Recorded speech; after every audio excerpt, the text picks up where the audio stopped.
So Liz, I'm going to give you a very long question based on my personal experience contacting Time Warner about the loss of Ovation on my lineup. I spoke to a customer service representative who, when I asked what I could replace Ovation with on my dial, she suggested that I watched A&E's Pawn Stars instead, and that would satisfy my urge for arts programming on Ovation. I'd love your reaction to that. Well, I think that it is really an incredible statement that Time Warner could make. I mean, I would question why they think that they are the arbiter of what is and what isn't art, and how one show can be easily replaced by another show, and in their opinion that that's still art. I would say that we at Ovation have relationships with lots of arts organizations who really believe that there's no other place to get the kind of programming on Ovation anywhere else on the dial. However, Time Warner needs to justify its actions and point consumers to other options so that it keeps its subscribers. I would take exception to any of the programming that Time Warner would point you towards as being a substitute for Ovation. That is their prerogative. It's their right to do so. I fundamentally disagree with it. Can you go into the details of what occurred that resulted in Ovation being dropped in New York and Los Angeles on Time Warner? The specifics, I think, are still somewhat unclear to us. They've made a few objections, which are their right to obviously question or object. For us, it still does not provide clarity. For example, they stated that we are one of the poorest performing networks according to their data. Their data is their proprietary set-top box data, which we are not privy to or have no access to. It's really hard to understand a concern when the concern is based on data that you can't see or respond to. What we know is according to Nielsen. And according to Nielsen, we have seen 55 to 80% year-over-year growth in viewership. So clearly that does not seem to resonate with Time Warner because their metric is set-top box cable within their proprietary universe, not across the universe of Nielsen. That's number one. Number two, they claim that in their point of view that we don't have significant arts programming. Again, I would question why Time Warner is deciding what is art and what is not art.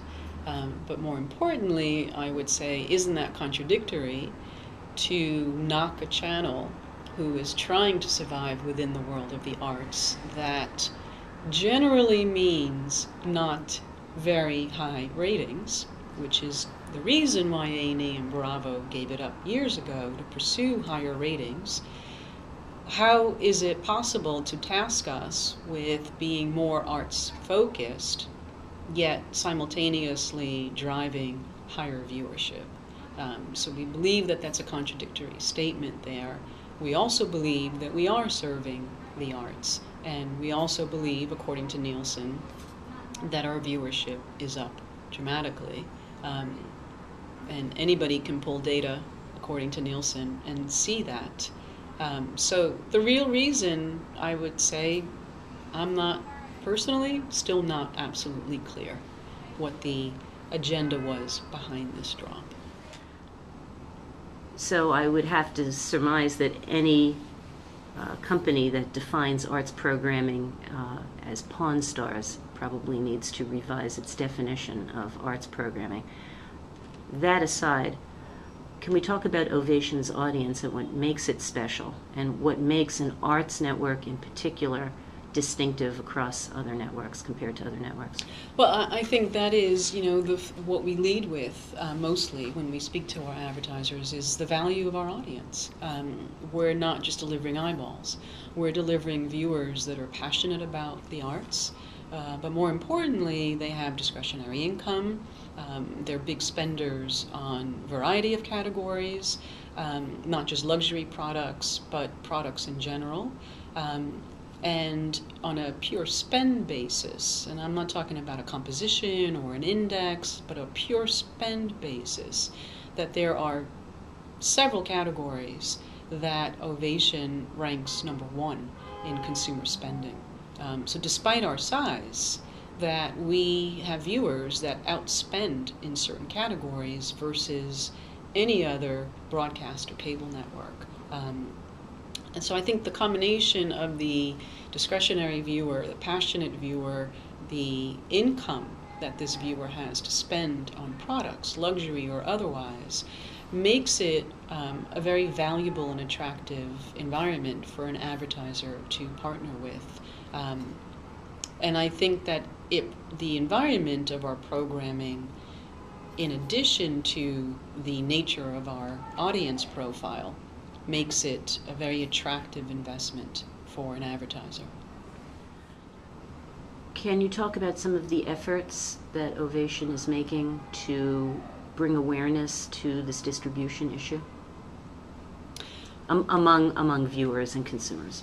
So one of the things that we are asking people to do is to sign our petition, to Save the Arts petition.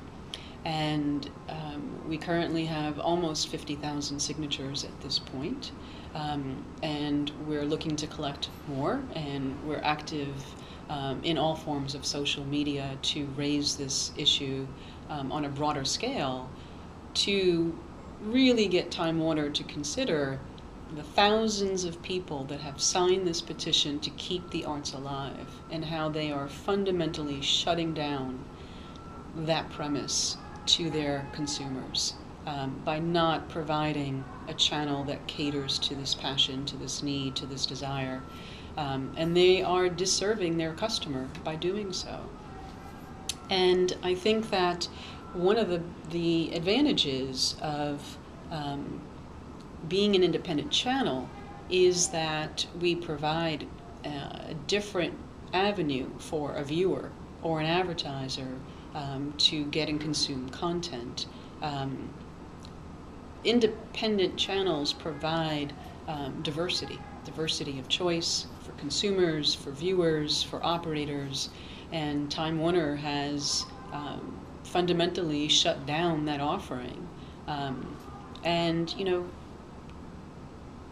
the amount of money that they supposedly saved by not paying Ovation sub fee is what we keep wondering. It is an absolute rounding error on their spreadsheet. So clearly the cost pressure that they're under has not been reduced or helped in any way by dropping Ovation, because the cost was just pennies on the dial. And yet, just a few weeks later, we see them make this huge acquisition with the LA Dodgers. So here they are pushing more sports and forfeiting arts as a result of pushing more sports.